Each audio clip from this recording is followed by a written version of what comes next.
So, of course, Raw was depictably watchable for a bit, but we've had a couple of problems. We've been having these couple of problems for the last 3 months.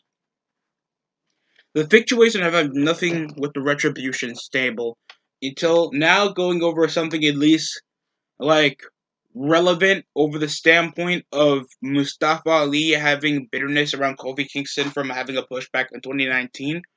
Even though he was set for that push, even though do the same thing for Kofi Kingston because no one cares. It wasn't that exciting because not a lot of people are behind Mustafa Ali. Even after that time, because they had a bunch of jobbers back on SmackDown Live, and of course, it's just pointless. By God, I don't care about Retribution. You don't care about Retribution. They don't care about Retribution. Hell, Backstage doesn't care about Retribution. If you don't remember back in the day, I mean, back a few months back, when just looking over the stable backstage, people were laughing. There was enjoyable sentiments, other than Randy Orton's weird underwear he had to substitute as a gimp mask, bringing over the sensation and actually showing compassion over to Alexa Bliss, then symbolizing with the fire in his face and saying that he'll win the Royal Rumble to prove that he can still be be the Legend Killer or whatever. So while that was happening,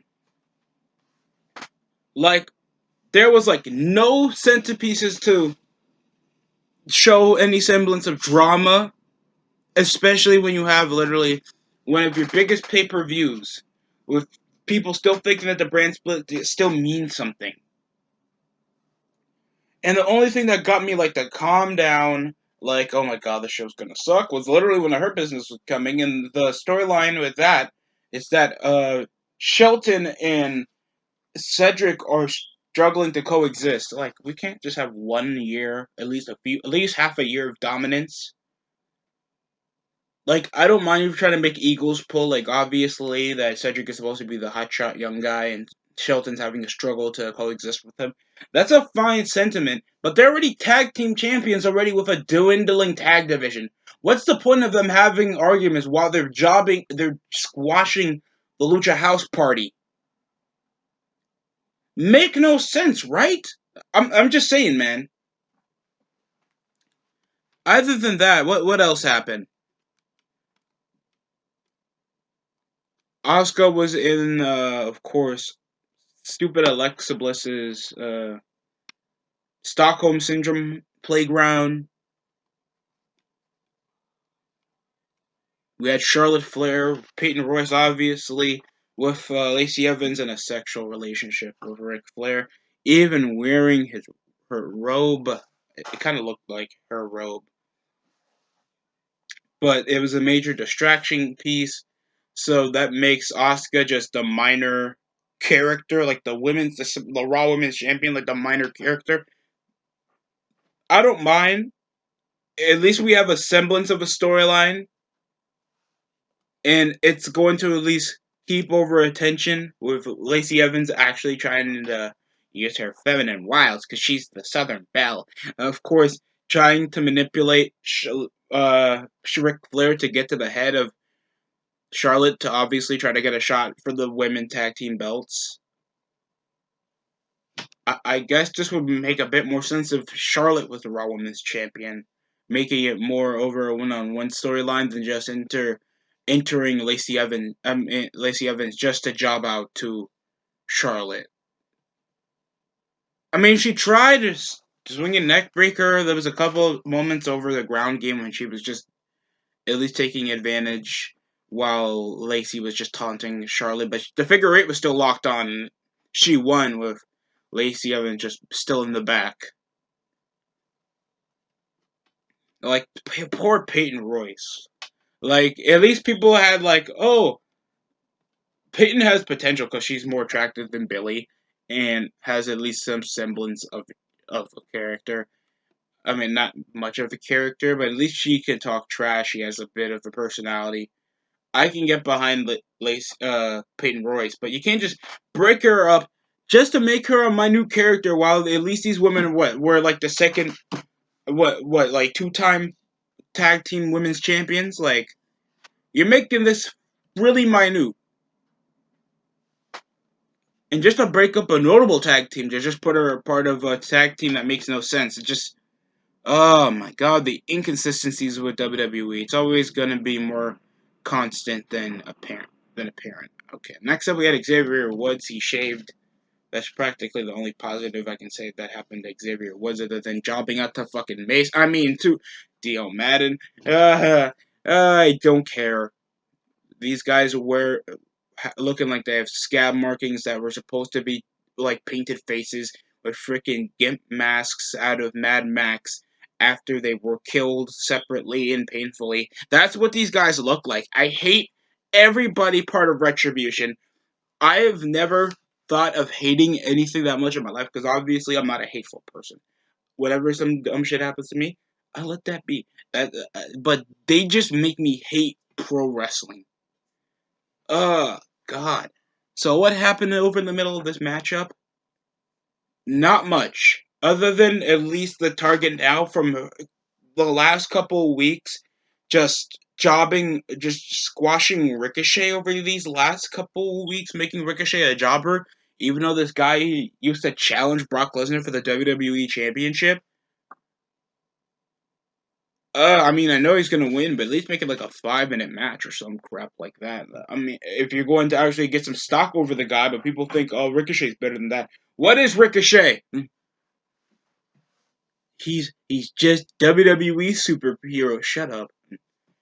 No one cares. It's and now we have Xavier Woods out because Kofi Kingston's suffering from a jaw injury, and guess what? At least Mustafa Ali brung it up, and his bitterness over her not getting pushed back in 2019.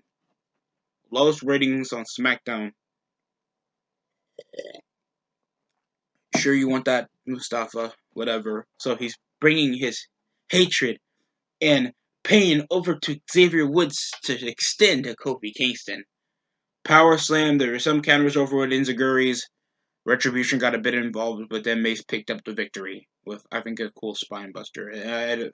Like, at least there's potential over with Dominic Dijakovic and Mace Mace because they actually have distinguishable looks. They're cool big dudes, and if we want, make them a tag team.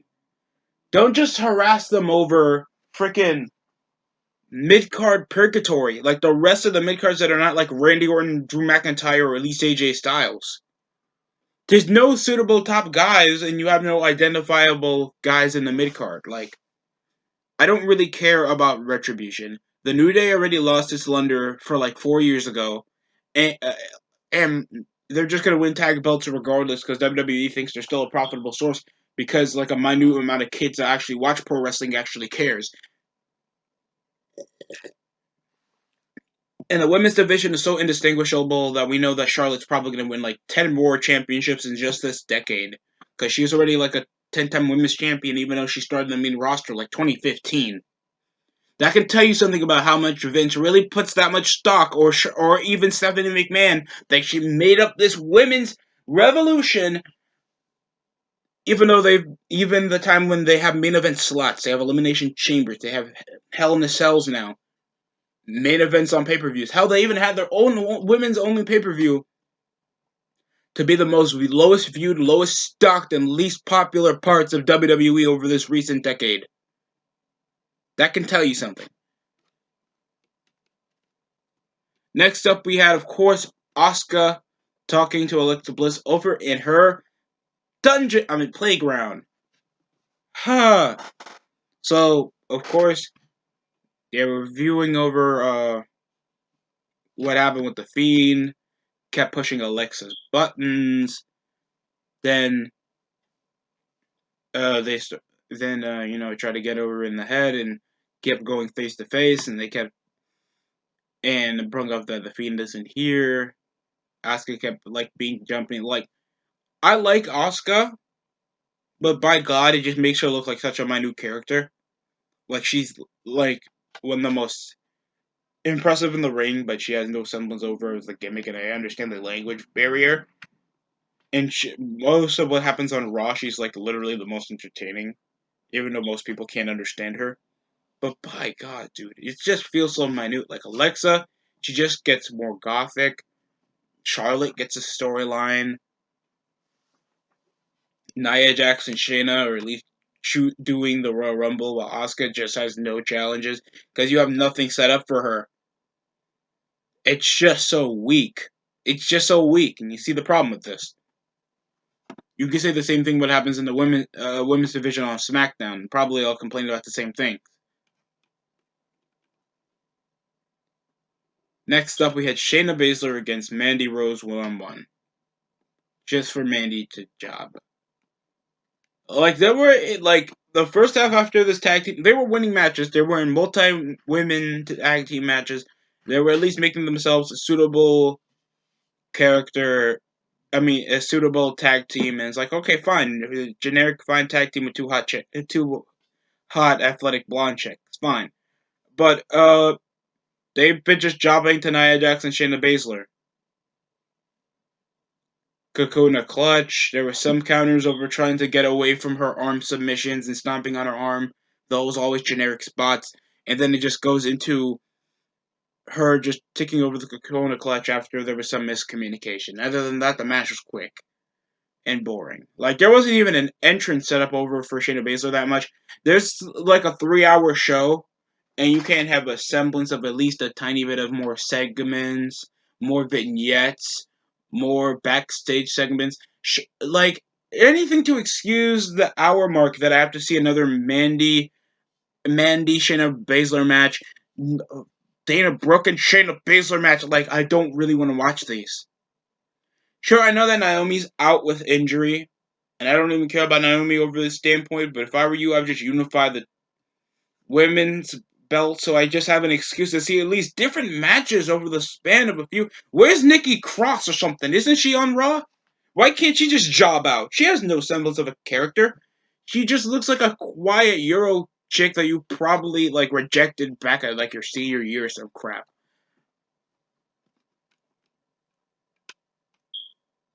So afterwards, we had, of course, after AJ Styles, technically got away of Drew Gulak's chances of winning a chance to be in the Royal Rumble. It would be Ricochet against AJ Styles for an opportunity at the Rumble match, even though you guys have like a not that much a number of guys on the roster to begin with after the releases last summer. So I don't understand why this would be high risk. And like we have to make the Royal Rumble important. Oh, not by seeing the stars, or at least seeing like back in the day when your number actually mattered, and that would be the most exciting part. Like, oh my God, wait, AJ Styles got number one in the Royal Rumble. Oh God, Drew McIntyre. No, he's champion. Like Randy Orton has number one in the Royal Rumble, like actual stakes or at least stars, and we barely have that. So they're just sentimenting like, oh, let's just have AJ Styles squash out athletic jobber work rate guys. Like, thank God for that, but at least this match was good, so I'll at least excuse it. Except this one springboard reverse nothing that went into a huge botch off Ricochet. Uh, Amos holding Ricochet like a little child, not even trying to hold him until it's a count out or something. Like, come on, man. It ends up with like the coolest spot.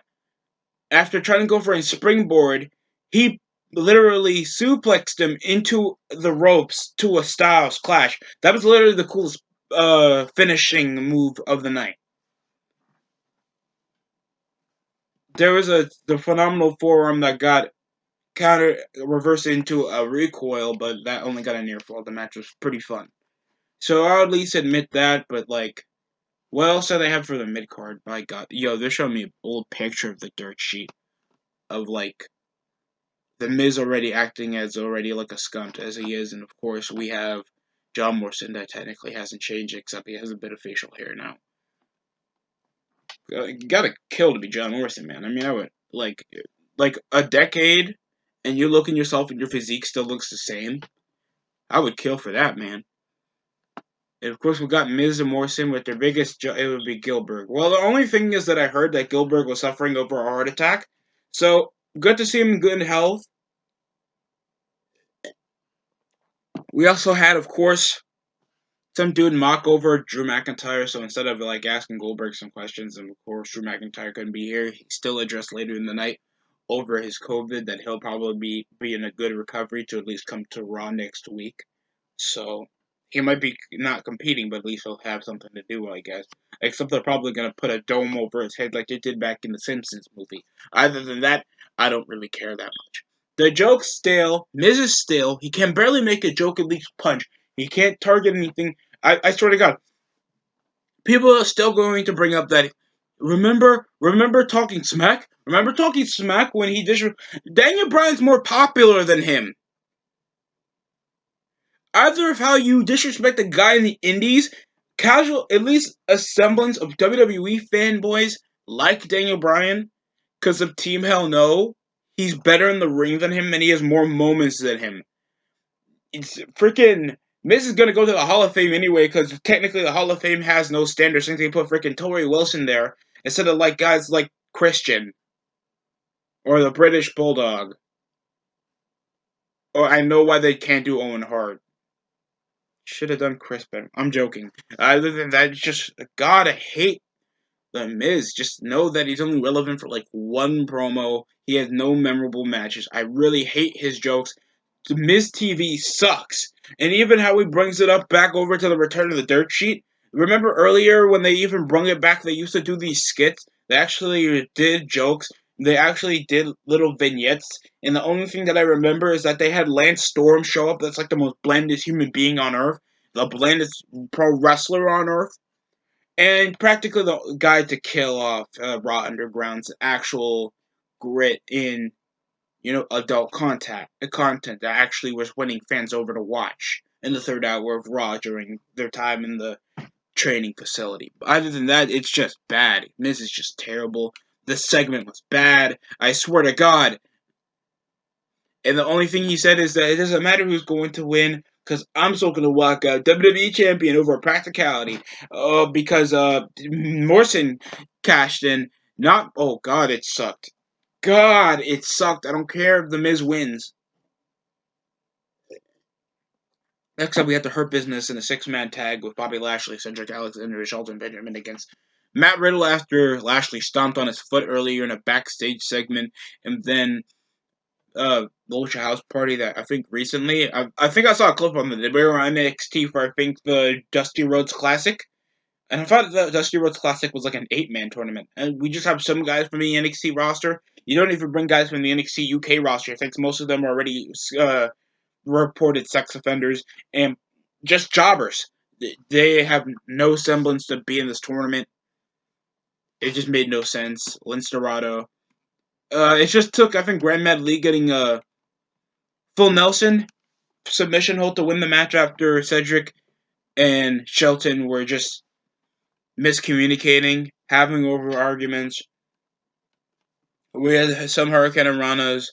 There'll be some interaction with Riddle and Lashley, even though you made him literally job out after he did a clever way to win a title shot, and then you have him pin. Like, come on. Like, what's the inconsistencies here? Who else is also going to challenge? Like, I know there's already rumors over Keith Lee joining the Hurt Business, and that would be pretty cool. I wouldn't mind that now. That'll at least give focus over for Keith Lee to actually build up on black wrestlers. Other than that, I don't really care that much. Unless they're going to do something with a different character dive over with Keith Lee. Because the guy does wrestle over like a heavyweight and does lightweight moves, but I wish it's more over the heavyweight factor. Uh, Next up we have Jackson Riker against Jeff Hardy. So they're still doing Jackson Riker versus Jeff Hardy. After Jeff Hardy had been feuding with Elias, and they were supposed to end it in the Symphony of Destruction match. Remember that, guys? All the Symphony of Destruction matches suck. They suck. They completely suck. So, what would happen over the semblance of the match?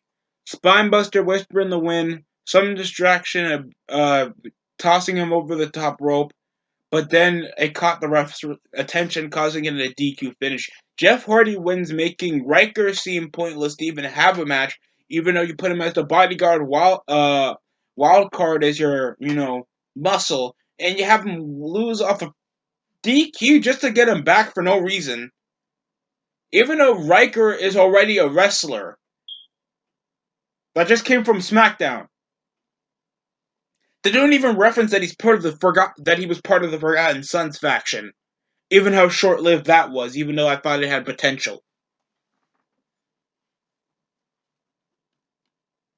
And it was, I guess, payback over last time after Riker didn't help out of miscommunication with Elias, and then they would just hit a spine buster and end it there. Just whack match, whack BS. They have nothing for Elias. He should be challenging for the WWE Championship. He should at least be like chasing it. He shouldn't be winning it, but he should be chasing it. He has at least some semblance to make it work. Mocking the world champion, trying to catch the attention. Why is he always just jobbing out to Jeff Hardy? It makes zero sense. I have too much faith in this guy to at least give up on him yet, but still, goddamn, just WWE just can't ever rely on their homegrown stars, or at least try to build up some of their stars, and it just is that apparent. Next up, we had, of course, Alexa Bliss versus Asuka. That's her main event.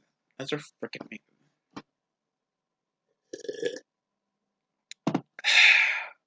Don't worry, folks. This ain't alcohol. But I do have the rum near me just to make it alcohol. Other than that,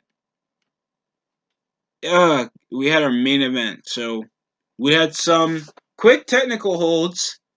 Somehow, even though wearing a skirt and long thigh high socks with obviously not her wrestling attire, she's still doing technical quick pace stuff. Asuka was barely keeping up, and then as soon as the lights were dimming out,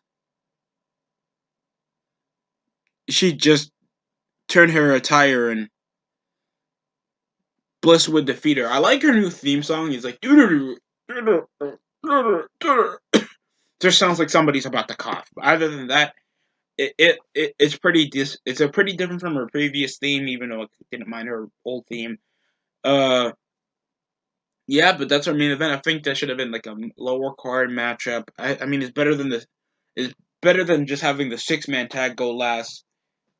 But come on, you knew this episode sucked. Like, you'll be like, oh, it's fine. It was like a 5 out of 10. I like the Hard Business. I like the Styles and Ricochet match. Like, all because you liked a few matches doesn't mean it was a good televised show. Please bring this into perspective.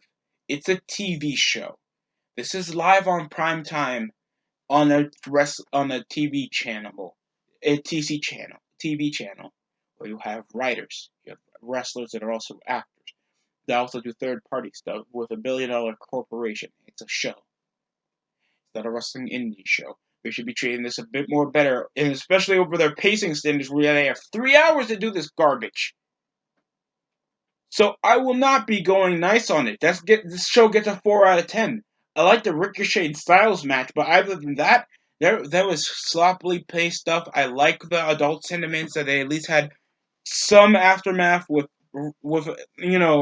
Randy at least not no selling the fireball that actually gave him first degree burn. So luckily he doesn't severely suffer that much permanent damage with his face, and actually sell over the factor of the Rumble match and making him a major threat. That Randy generically like I will be part of the 2021 Royal Rumble.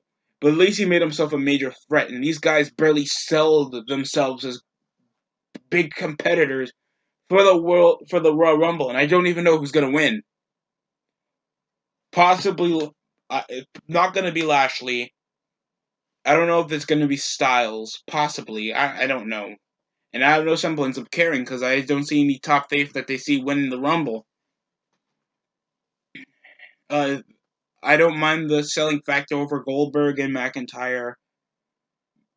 But by God, dude, they should do way better than this, especially with a 3-hour show to build for their big pay-per-view. That's probably just going to be an hour longer, but at least, uh, just I'm just glad that at least now over the pandemic that we have an excuse to make pay-per-view shorter in length. Still though, why does a pay-per-view have to start 7:30, like 7 o'clock? Someone tell me why 7 freaking o'clock.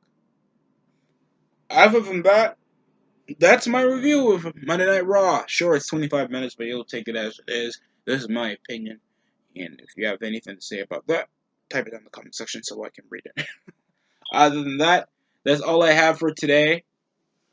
And if you guys had a counter of how many times I'm saying other than that, we want to have a discussion. So that's all I have. Of course, I'll do my late Dynamite review, and we'll get ready for Friday Night SmackDown as soon as I'm done with these two uploads. That's it coming for me.